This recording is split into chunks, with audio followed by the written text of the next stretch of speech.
സുഭാഷ് ചന്ദ്രൻ ചേരുന്നുണ്ട്. ശ്രീ സുഭാഷ് ചന്ദ്രൻ, താങ്കളുടെ പോസ്റ്റിലൂടെയാണ് വിവരങ്ങൾ അറിഞ്ഞത്. ഉസ്താദിന് നന്ദി പറഞ്ഞുകൊണ്ടുള്ള എന്താണ് ഇപ്പോൾ അറിയുന്ന വിവരങ്ങൾ? ബഹുമാനപ്പെട്ട കാന്തപുരം ഉസ്താദിന്റെ ഓഫീസിൽ നിന്ന് ലഭിച്ച വിവരപ്രകാരം നിമിഷപ്രിയയുടെ വധശിക്ഷ റദ്ദാക്കാൻ വേണ്ടി ഈ തരത്തിലുള്ള ചർച്ചകളുടെ ഭാഗമായി ഒരു തീരുമാനം എടുക്കാൻ വേണ്ടി സാധിച്ചിരിക്കുന്നു എന്നുള്ള വളരെ പോസിറ്റീവായിട്ടുള്ള വാർത്തയാണ് നമുക്ക് ലഭിക്കുന്നത്. അതോടൊപ്പം തന്നെ നിമിഷപ്രിയയുടെ മോചനവുമായി ബന്ധപ്പെട്ടുള്ള തുടർ ചർച്ചകൾ തുടരേണ്ടതുണ്ട്. അതിനകത്ത് നമുക്കറിയാം പിന്നെ ഇനിയും ആ കുടുംബത്തിനകത്തുള്ള പല ആളുകളുമായി നമുക്ക് ചർച്ചകൾ തുടരേണ്ടതുണ്ട്. ഇപ്പോൾ റഹീമിന്റെ കേസിനകത്ത് നമ്മൾ എടുത്ത് പരിശോധിക്കുന്ന സമയത്തായാലും റഹീമിന്റെ കേസിനകത്ത് നമ്മൾ 36 കോടി രൂപ പിന്നെ ദയാധനം നൽകിയെങ്കിൽ പോലും അദ്ദേഹത്തെ ഇതുവരെ 1 വർഷമായി മോചിപ്പിക്കാൻ വേണ്ടി നമുക്ക് സാധിച്ചില്ല. അതുപോലെ തന്നെ നിമിഷയുടെ കേസിനകത്തും മോചനത്തെ സംബന്ധിച്ചുകൊണ്ടുള്ള കാര്യങ്ങൾക്കകത്ത് നമുക്ക് കൂടുതൽ ചർച്ചകൾ മുന്നോട്ട് കൊണ്ടുപോകേണ്ടതുണ്ട്. പക്ഷെ അതേസമയം നിമിഷയുടെ ജീവൻ രക്ഷിക്കാൻ വേണ്ടി സാധിക്കും എന്നുള്ള വളരെ പോസിറ്റീവായിട്ടുള്ള ഒരു വാർത്തയാണ്. വധശിക്ഷ റദ്ദാക്കാൻ വേണ്ടി കുടുംബം തയ്യാറാകുന്നത് പോസിറ്റീവായ വാർത്തയാണ് ഇപ്പോൾ നമുക്ക് ലഭിക്കുന്നത്. അല്ല, അവസാനമായിട്ട് ഈ ഫോർമാലിറ്റീസ് എന്തൊക്കെയാണ്? ഇതിൽ ദിയാധനമാണോ ഇല്ലെങ്കിൽ മറ്റെന്തെങ്കിലും ശിക്ഷയാണോ എന്നൊക്കെയുള്ള കാര്യത്തിലാണ് ഇനി ധാരണയാകാനുള്ളത്, അല്ലേ?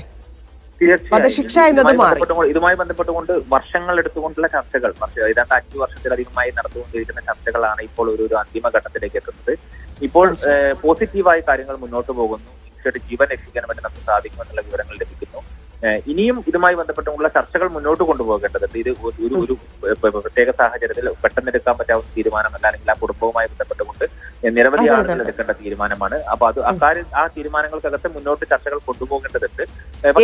ശ്രീ സുഭാഷ് ചന്ദ്രൻ, മനസ്സിലായി. അവിടെയാണ് ഒരു പ്രതിസന്ധി വരുന്നത്. കാരണം അദ്ദേഹത്തിന്റെ തലാലിന്റെ സഹോദരന്റെ പോസ്റ്റൊക്കെ നമുക്ക് കാണുമ്പോൾ അവിടെ ഒരു പ്രതിസന്ധി ഉള്ളതുപോലെ നമുക്കും ഫീൽ ചെയ്യുന്നുണ്ട്. അതൊരു വലിയ പ്രശ്നമാണോ ചർച്ചയിൽ?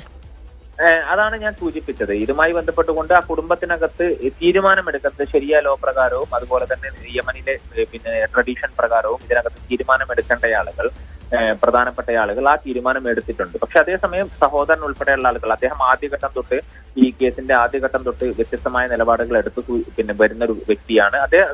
പിന്നെ നിലപാടെടുക്കാൻ വേണ്ടി അദ്ദേഹത്തിന് പൂർണ്ണമായ സ്വാതന്ത്ര്യമുണ്ട്. പക്ഷെ അദ്ദേഹത്തെ കൂടി കൺവിൻസ് ചെയ്തുകൊണ്ട് വേണം നമുക്ക് ഈ കാര്യങ്ങൾക്കകത്ത് തീരുമാനമെടുക്കാൻ. പക്ഷെ അദ്ദേഹത്തിന്റെ തീരുമാനം വധശിക്ഷയെ ബാധിക്കുന്ന തരത്തിലേക്കുള്ളതല്ല എന്നുള്ളത് കൊണ്ട് തന്നെ വധശിക്ഷയെ സംബന്ധിച്ച് തീരുമാനമെടുക്കേണ്ട ആളുകൾ അതിനകത്തൊരു പോസിറ്റീവായുള്ള തീരുമാനം അറിയിച്ചിട്ടുണ്ട്. വധശിക്ഷയിൽ നിന്ന് രക്ഷപ്പെടാൻ വേണ്ടി നിമിഷയ്ക്ക് സാധിക്കുമെന്നുള്ള വിവരം തന്നെയാണ് ഇപ്പോൾ നമുക്ക് ലഭിക്കുന്നത്.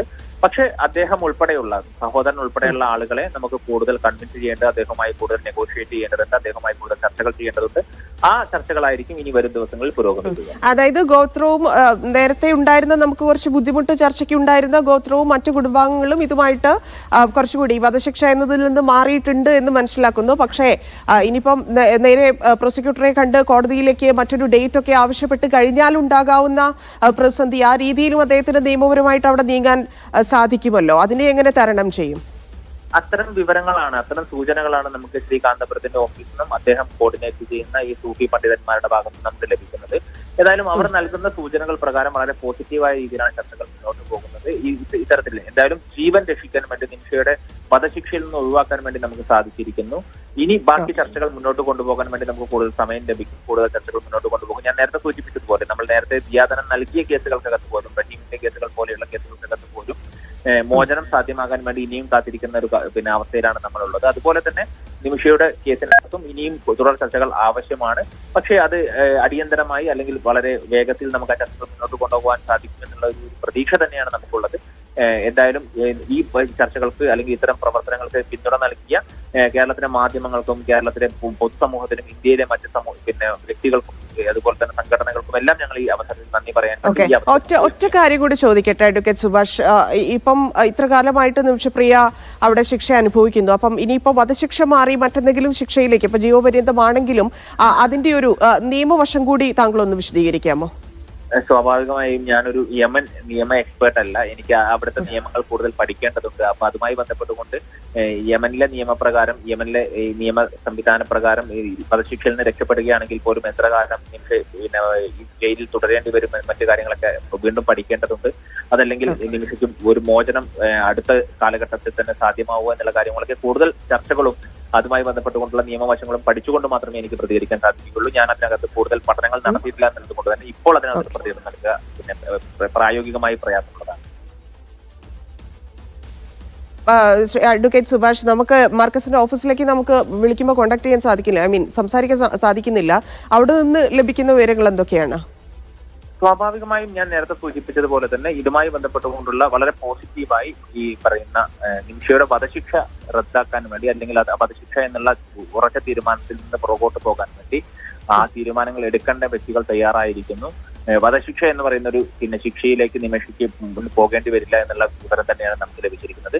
ബാക്കി ചർച്ചകൾ ഞാൻ നേരത്തെ സൂചിപ്പിച്ചതുപോലെ കാര്യങ്ങൾ മുന്നോട്ട് കൊണ്ടുപോകേണ്ടതുണ്ട്.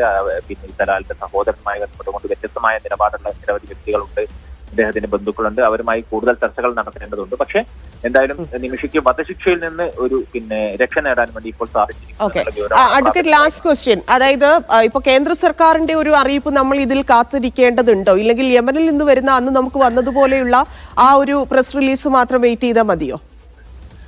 ഇതുമായി ബന്ധപ്പെട്ടുകൊണ്ട് ഈ പറയുന്ന കേന്ദ്ര സർക്കാർ ഔദ്യോഗികമായി ഏത് അവസരത്തിൽ സ്ഥിരീകരിക്കും, അല്ലെങ്കിൽ ഈ തരത്തിൽ കേന്ദ്ര സർക്കാരിന് ഏത് തരത്തിലുള്ള സ്ഥിരീകരണം സാധ്യമാണ് എന്നുള്ള കാര്യത്തിനകത്ത് ഇപ്പോൾ ഞാൻ പറയാൻ എനിക്ക് കഴിയില്ല. പക്ഷെ നമുക്കറിയാം, നേരത്തെ ഇതുമായി ബന്ധപ്പെട്ടുകൊണ്ടുള്ള നിമിഷയുടെ വധശിക്ഷ താൽക്കാലികമായി നിർത്തിവെച്ചതുമായി ബന്ധപ്പെട്ടുള്ള വാർത്തകൾ വരുന്ന സമയത്ത് പോലും ആ സ്ഥിരീകരണം പിന്നീട് ദിവസങ്ങൾക്ക് ശേഷം മാത്രമാണ് കേന്ദ്ര സർക്കാരിന്റെ ഭാഗത്ത് ഉണ്ടായിട്ടുള്ളത്. അപ്പോൾ ഈ വാർത്തയിലെ സ്ഥിരീകരണവും എത്ര ദിവസങ്ങൾക്ക് ശേഷമാണ് അല്ലെങ്കിൽ എത്ര സമയത്തിന് ശേഷമാണ് എന്നുള്ള കാര്യം എനിക്കറിയില്ല. പക്ഷെ ഞങ്ങൾക്ക് സ്ഥിരീകരിക്കപ്പെടാവുന്ന രീതിയിലുള്ള വാർത്തകളാണ് ബഹുമാനപ്പെട്ട കാന്തപുരത്തിന്റെ ഓഫീസിന് ലഭിച്ചിരിക്കുന്നത്. Okay, thank you advocate Subhash Chandran പ്രതികരിച്ചതിന്.